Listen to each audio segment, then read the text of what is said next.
perfection dans la simplicité.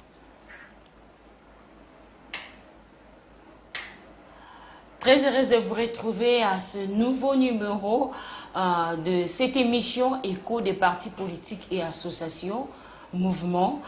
Cette émission que nous cherchons à créer pour savoir beaucoup plus sur l'organisation politique de la République démocratique du Congo surtout. Aujourd'hui, ça aura le plaisir de recevoir sur ce plateau Maître Donald Kabasele, qui est cadre de l'UDPS et aussi coordonnateur des communicateurs de l'Union Sacrée, à qui je dis bonjour. Bonjour madame, bonjour aussi à tous les téléspectateurs qui nous suivent en millions. Je profite de votre micro pour saluer tous les combattants de l'UDPS, partout où ils se retrouvent. Et je salue également tous les communicateurs de l'Union Sacrée. Comment vous allez? Non, très bien madame.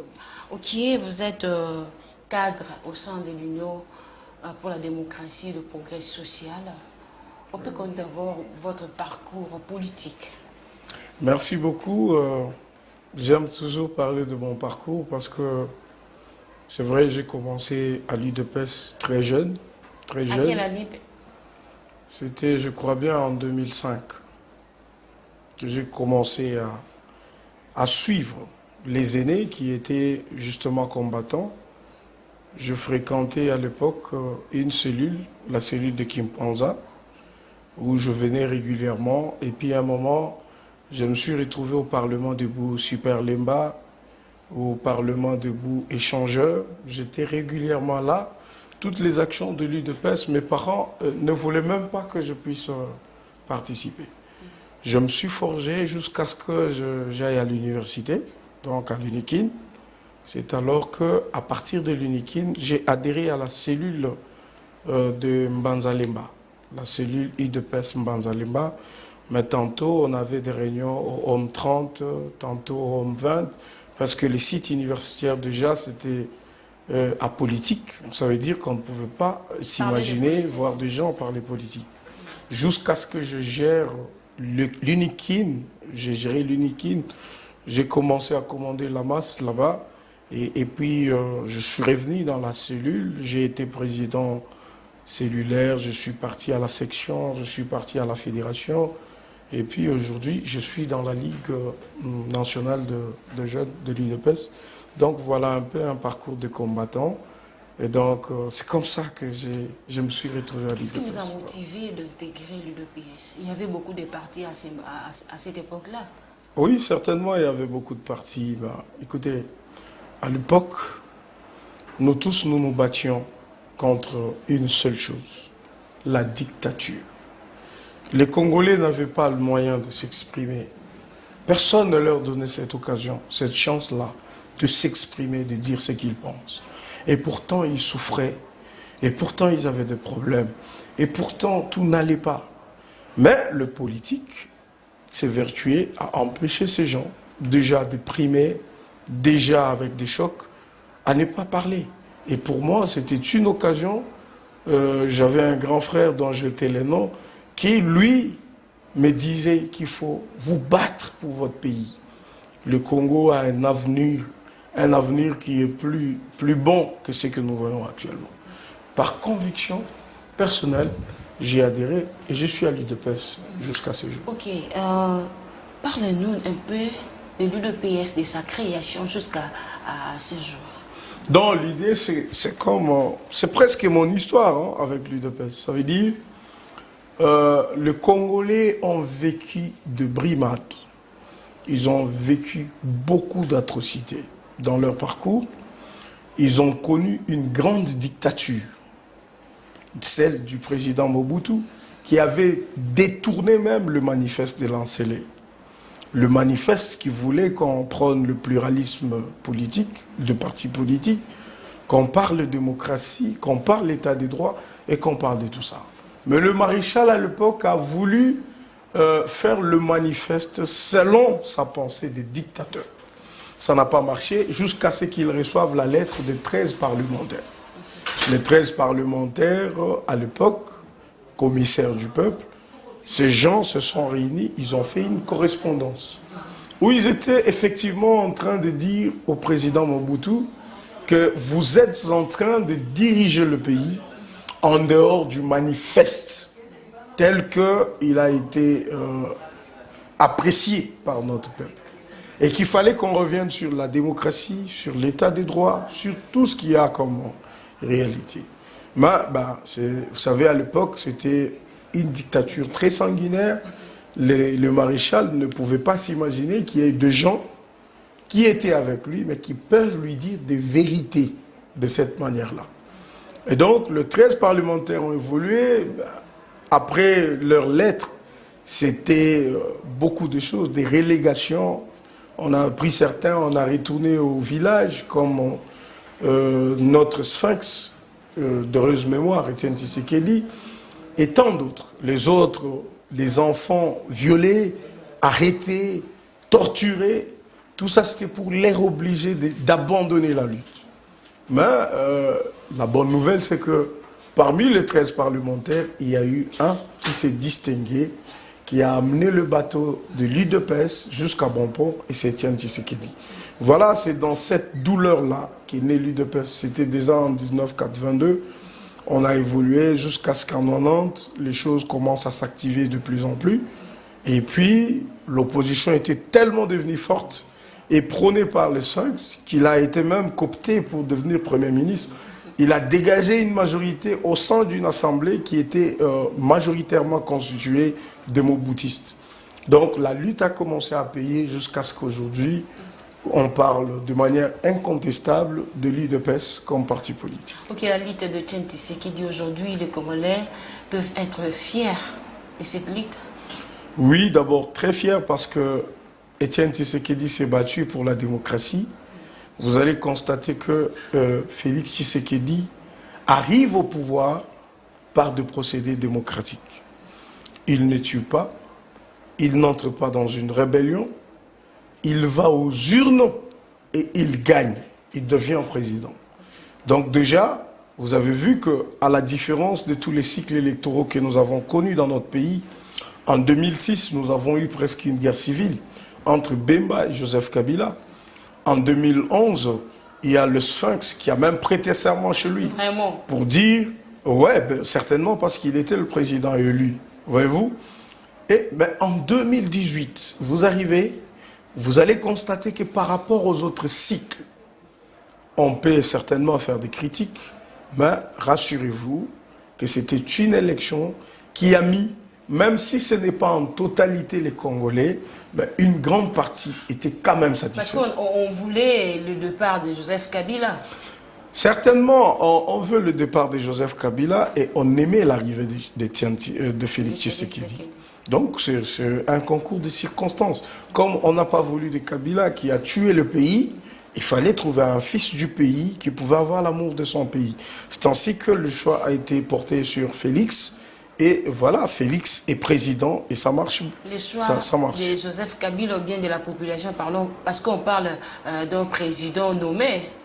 Non, mais est-ce que ceux qui parlent, c'est des gens, je ne sais pas comment le qualifier, mais de toute façon, je ne vois pas Joseph Kabila, je ne sais pas par amour, je ne sais pas par magie, il pouvait porter son choix sur Félix. Félix n'a jamais été son partenaire. Comment Kabila pouvait-il porter un choix sur Félix? Il avait Ramazani Chadari, pour qui il a battu campagne. Pour qui vous avez vu même la femme de Joseph Kabila se déplacer partout. De la population ainsi que de la communauté internationale. Et vous pensez que cette pression devrait l'amener à choisir Félix Tshisekedi? Pourquoi ce choix sur Félix? Il est le fils de Sphinx. Mais pourquoi le fils de Sphinx? Il y avait beaucoup de candidats en lice. Il pouvait porter son choix aussi sur Fayoulou. Pourquoi il ne l'a pas fait? Pourquoi il ne pouvait pas porter son choix sur Peter Tchani? Pourquoi il ne pouvait pas porter son choix sur Seth Kikouni, qui était aussi candidat? Donc c'est un faux débat. C'est un faux débat. Nous avons évolué à couteau tiré avec Joseph Kabila jusqu'au dialogue de la SENCO. Vous vous rappellerez que ces dialogues, les résolutions de ces dialogues n'ont pas été exécutées. Pas parce que Kabila ne le voulait pas, mais parce que l'UDPS a pensé que Kabila avait détourné cet accord de la Saint-Sylvestre. Et donc, nous sommes restés comme ça, et nous nous sommes dit qu'on ne peut pas y aller. Ça veut dire que s'il y a des gens qui pouvaient faire mal à Joseph Kabila, à l'époque, ça devrait effectivement être Félix Tshisekedi. Donc, Kabila ne pouvait pas, dans une certaine objectivité, porter un choix, encore que Kabila n'a vu pas du choix. C'est quelqu'un qu'on a accepté comme ça et qui ne pouvait pas décider en lieu et place des Congolais. Donc, ce sont des Congolais par des voies démocratiques, par des élections qui ont porté Félix Tshisekedi président de la République. Ok, on va, puisqu'on parle de Félix Tshisekedi étant président de l'UDPS, parce que je rappelle que cette émission, on parle de partis politiques. On revient un peu sur l'organisation de l'UDPS. On a comme l'impression, après le départ de Sphinx Elimete, il y a quand même trop de désordre. Et aussi après que Félix Tshisekedi devient président de la République.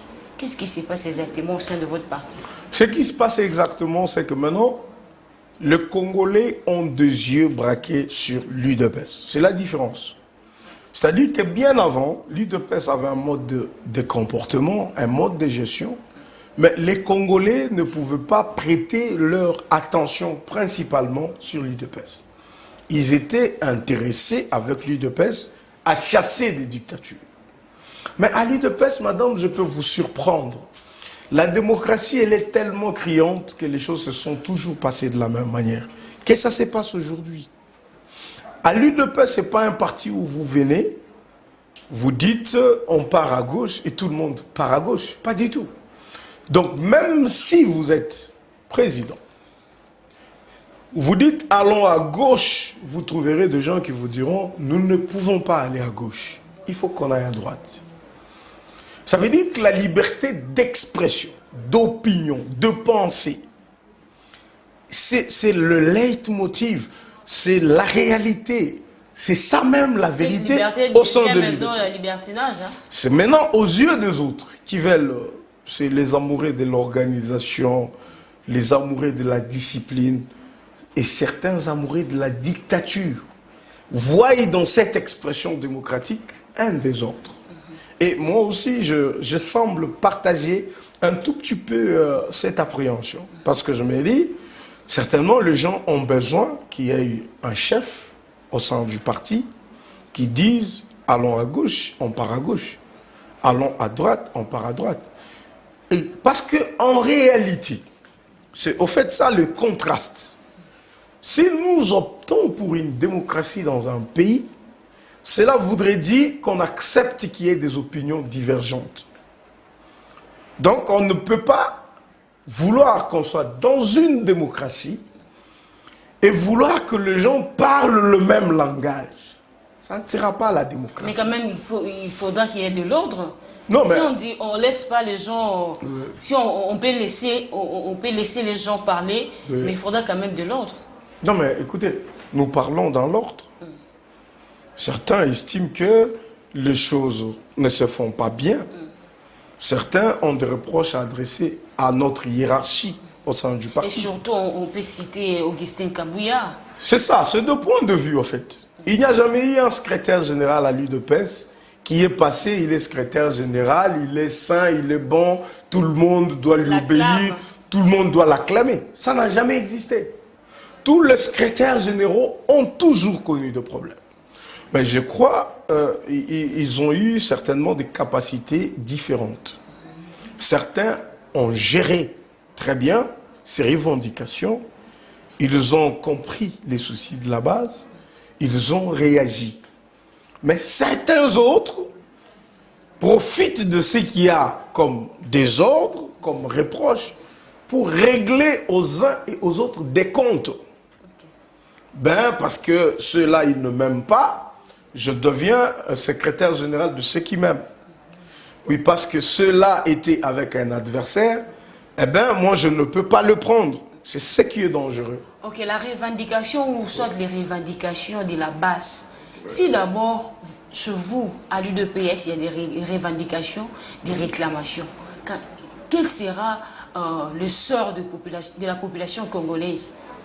Non, d'abord, il y a des revendications de plusieurs ordres. Quand on est dans un parti politique, certains peuvent dire par rapport, par exemple, aux responsabilités qu'on donne aux uns et aux autres au sein du parti. Certains peuvent dire, ben non, cette marche n'est pas bonne, cette manière de voir les choses n'est pas bonne. Nous organisons des élections en 2023, mais qu'est-ce qu'on fait aujourd'hui? Qu'est-ce qu'on fait aujourd'hui pour remporter ces élections à tous les niveaux? Ça, c'est des débats au sein du parti politique. La population peut avoir aussi ses revendications. Je dois manger, je dois boire, je dois avoir l'électricité, je dois avoir. Mais il peut y avoir une certaine similitude entre ce que la population réclame et ce que les combattants de l'UDPS aussi réclament auprès de leur hiérarchie. Certains pensent que nous nous sommes battus. Pendant plusieurs années, nous sommes au pouvoir, mais nous n'avons peut-être pas d'emploi. Nous n'avons peut-être pas à manger. Nous n'avons peut-être pas d'habitation. Ces gens, ils peuvent s'exprimer. Vous savez, quand on est dans une douleur, on est dans une situation de difficulté, ben, on peut avoir raison pour revendiquer, mais la manière de le faire peut prêter à débat. Quelqu'un peut dire, mais est-ce que c'est pour ça que tu dois insulter le secrétaire général? Est-ce que c'est pour ça que tu dois prendre une pierre et lui jeter dessus? Est-ce que, je crois que tous ces comportements, moi je les récuse. Je veux que les revendications soient fondées et qu'elles soient exprimées de la plus bonne manière pour permettre aux dirigeants de prendre en compte ce que nous leur reprochons. Et le peuple congolais ne va pas s'interdire de revendiquer. Certainement parce qu'ils avaient beaucoup d'espoir. Beaucoup d'espoir en se disant... L'espoir s'est envolé. Non, l'espoir ne s'est pas envolé. C'est d'ailleurs pour ça que je suis là. C'est pour essayer d'expliquer aux Congolais, pour qu'ils comprennent un peu c'est quoi le problème. On ne vient pas dans un pays, les dire c'est pas sorcier, pour tout de suite changer tout. Non, pas du tout. Il n'y a pas de magie à faire ça. Je vous donne l'exemple du président français Macron. Il a tellement été acculé par le français qu'il a dit aux Français, on ne peut pas changer un pays dans 5 ans. Lui, au moins, il a déjà accompli ces 5 ans. Mais il dit aux Français que je ne peux pas changer la France dans 5 ans. Maintenant, la France quand même a eu la chance d'avoir été bien gérée avant. Averti. Tu peux le dire ainsi. D'avoir été bien gérée, la France. Okay. C'est-à-dire, nous avons connu de Mitterrand, de Chirac, on a connu de Sarkozy, on a connu tout ce qu'il y a. Vous voyez, François Hollande, on a connu beaucoup de présidents qui ont peut-être bien géré la France. Mais il y a un jeune président qui dit que dans 5 ans, il ne peut pas changer. Ça, c'est au niveau de la France. Voyez-vous? Maintenant, prenons le cas du Congo. Tous nous savons que tous les gouvernants qui ont précédé Félix, ils n'ont rien fait dans le sens d'aider ces pays à aller de l'avant. Vous voyez, aujourd'hui, nous avons toujours une économie tournée vers l'extérieur. Rien n'a été fait pour qu'on produise localement. Même le maïs, même le riz, nous n'avons pas de plantation. Personne n'a laissé ça. Personne.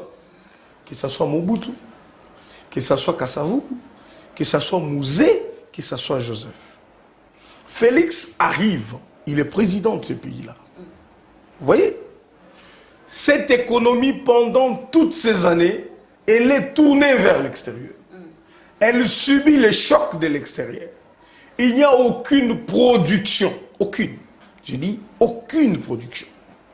Il arrive, il y a des crises qui frappent le pays.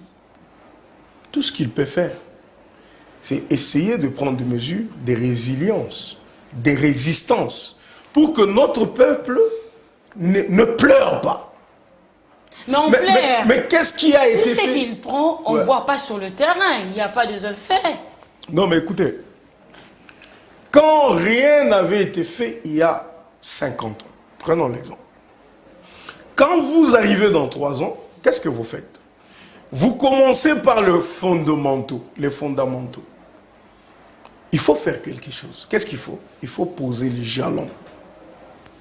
Donc, vous commencez à faire une fondation pour un pays qui a été géré pendant 50 ans, sans fondation. Vous avez fait beaucoup de temps au combat, vous connaissez quand même la difficulté, certainement. les difficultés des Congolais. Ouais. Il fallait, dès que vous êtes là, les choses quand même changent. On a vu avec le président Laurent Désiré Kabila, dès qu'il était là, et on a vu un changement. Non, c'est faux. Il avait utilisé la baguette magique. C'est faux, c'est faux. Mosé a connu beaucoup de difficultés. N'occultons pas l'histoire. Nous connaissons. Mais sur le social, vous êtes un parti de social quand même. Mosé d'ailleurs, s'il vous plaît, Mosé a été abandonné par le FMI, la Banque mondiale, toutes les institutions de Bretton Woods. On lui a même mis en embargo. Il était en embargo. Vous voyez? Il a commencé à dire, comme nous sommes sous embargo, cultivons notre sol. C'était une bonne campagne. Okay. Les services nationaux. Ça a commencé quand même à produire les résultats. Terrain, on a vu. Mais écoutez, ça ne pouvait pas satisfaire. Tout le monde pleurait. Il y avait même les dollars qui prenaient de l'allure sur le... Mais on mangeait quand même bien. Non, non, pas du tout. Les sociales. Madame, nous sommes amnésiques. Nous sommes amnésiques. Vous savez ce qui a poussé Mosé à changer les zaïrs en francs congolais? C'est parce que ça ne faisait que galoper. La seule manière de maîtriser ça, c'était de changer la monnaie. C'est ainsi qu'on a changé la monnaie. C'était de bonnes mesures. Nous refusons. Mais nous... Mais qu'est-ce que vous nous donnez alors de votre 3 ans? Bon, de nos 3 ans, d'abord, nous nous sommes battus contre la corruption. C'était important. Avec l'IGF? Oui, avec l'IGF. Mais on voit les gens arrêtés après un moment sortir. Il n'y a pas de remboursement des argent. En fait, il y a de faiblesses. Sur la vie de Congolais. S'il vous plaît, il y a de faiblesses. C'est vrai, le résultat que nous, on attendait, ce n'est pas les résultats qu'on a. Madame, pourquoi? Parce que ça fait 50 ans qu'on n'a jamais voulu réprimer la corruption. On ne sanctionnait pas la corruption. Et croyez-vous, c'était devenu... Dans 5 ans, vous allez finir? Ouais. Dans 5 ans, vous allez arriver? Non, on n'a pas la prétention de tout finir parce qu'on sait que c'est un chantier très difficile. Mais au moins, nous avons réduit un peu la corruption. Ça veut dire qu'aujourd'hui, avant qu'un fonctionnaire, avant qu'une autorité politique vole ou détourne l'argent, il réfléchit 2 fois. Mais avant, tu deviens ministre, donc tout le monde, même dans la famille, on sait que Ndenga commis ministre, donc, et Sili, les maisons doivent piluler partout.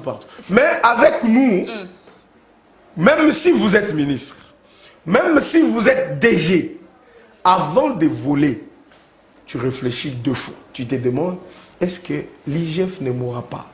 Est-ce que la justice ne mourra pas? C'est un effort. Spécialement, FCC, les gens de l'UDPS, on le met à côté, il est là, et on voit les autres, les gens de l'Union sacrée. Les gens que vous citez, c'est d'abord des grands criminels. Certains sont des grands criminels économiques.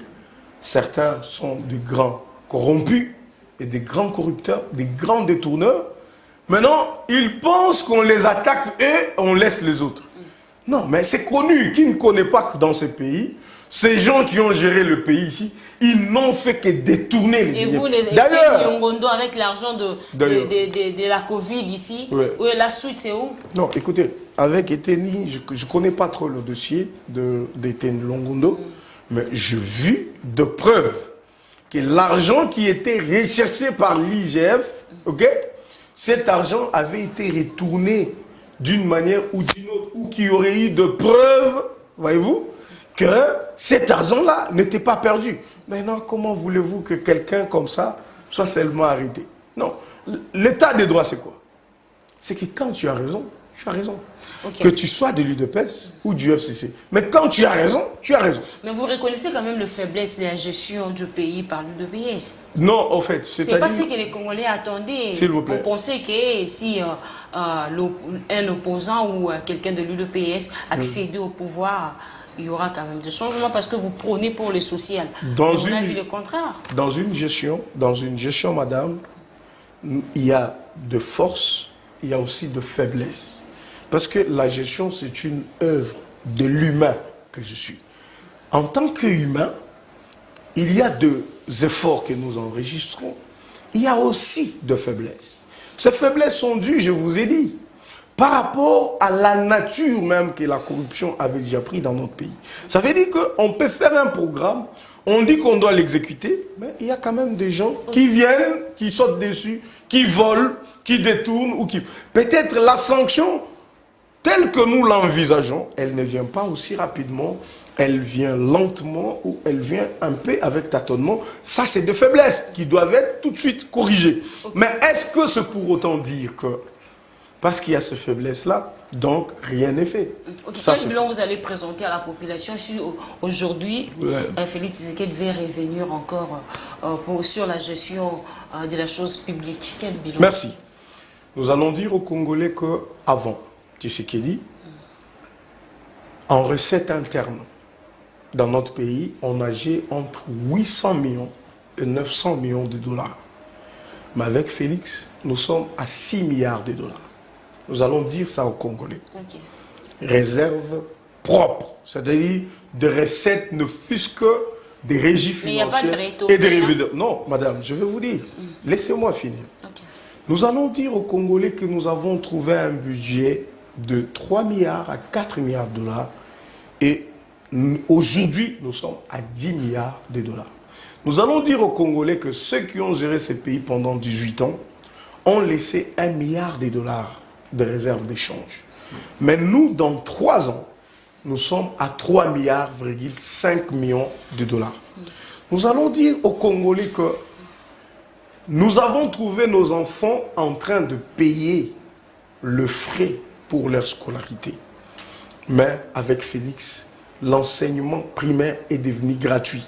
Et cet enseignement a récupéré 4 millions d'enfants qui ont repris le chemin de l'école. Nous allons dire aux Congolais que quand ils payaient les frais pour la scolarité de ces enfants, les enseignants avaient 80 000 francs congolais. Mais avec Félix, nous sommes arrivés à 260 000 francs congolais. Nous allons dire aux Congolais que les greffiers qui touchaient 57 000 francs, aujourd'hui, ils touchent 646 000 francs congolais. Okay. Nous allons dire aux Congolais que le salaire qui est resté statique de fonctionnaires, de militaires et de policiers, aujourd'hui, ils ont connu une augmentation de 30% sur leur salaire. Les Congolais ici chantent pour Kabila aujourd'hui, que Kabila revient. Non, ce ne sont pas de Congolais. C'est pas ce qu'on attendait de Félix et tout ça. Nous connaissons... Vous me laissez parler du bilan ou je parle de Kabila? Oui. Je ne sais pas ce que Kabila viendra faire dans ce pays. On a été avec Kabila dans ce pays, madame. Parce qu'on se voit... Non, s'il vous plaît, ça c'est des gens, on connaît comment ça se passe. Vous avez 500 000 francs à partager aux gens. Je n'entre pas dans ces débats, mais je te pose la question. Kabila a fait 18 ans. C'est moi qui a... Je sais que vous n'allez pas répondre. Oui, 18 ans après, qu'est-ce qu'il a fait pour ce pays? Qu'est-ce qui lui reste? Qu'est-ce qu'il veut venir faire qu'il n'a pas fait pendant 18 ans?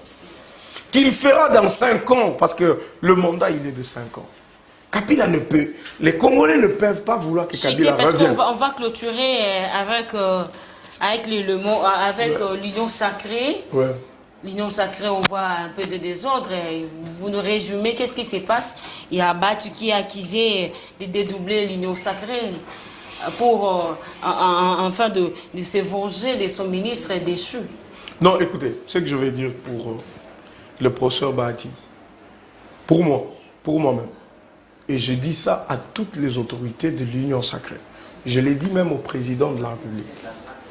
Je n'ai pas vu en dehors de l'UDPS un partenaire aussi sincère et fiable comme Bahati. Ça, je vous l'ai dit avec mon cœur. Bahati s'est décidé de soutenir la candidature du président en 2023. Bahati a levé cet équivoque. Il est avec nous dans l'Union sacrée. Il pouvait avoir des ambitions. C'est un grand homme politique. Il a un parcours. Il pouvait se dire en 2023, il vient, il postule.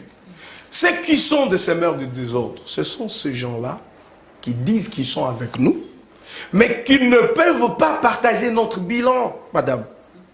Il y a ensemble de Moïse Katumbi, je dois citer. C'est que le président n'a pas fait un bon choix. Non mais écoutez, non, s'il vous plaît, moi je ne suis pas le genre de gens qui sont fanatiques pour parler, non. Rapidement, parce que... Tous les autres là, qui s'est prononcé pour la candidature de Félix, je parle de gros poissons. Ils sont là, en train de tournoyer autour du boss, du président, pour qu'en 2023, ils se retirent et qu'ils aillent postuler, qu'ils deviennent des adversaires. Voyez-vous? Mais celui-là, il a quand même dit tout haut, même si on peut se dire, on est politique, quelqu'un peut avoir des intentions, mais au moins lui, il est sincère, il nous dit ça. Et les autres, les Katumbi, les autres, on le met où? Donc, écoutez, aujourd'hui, ces gens, ils sont en train de chercher à déstabiliser même l'Assemblée nationale. Comme ils ont fait des motions alimentaires, ils sont en train de continuer avec leurs pétitions, leurs motions. Mais là, c'est pour faire tomber Mbosso.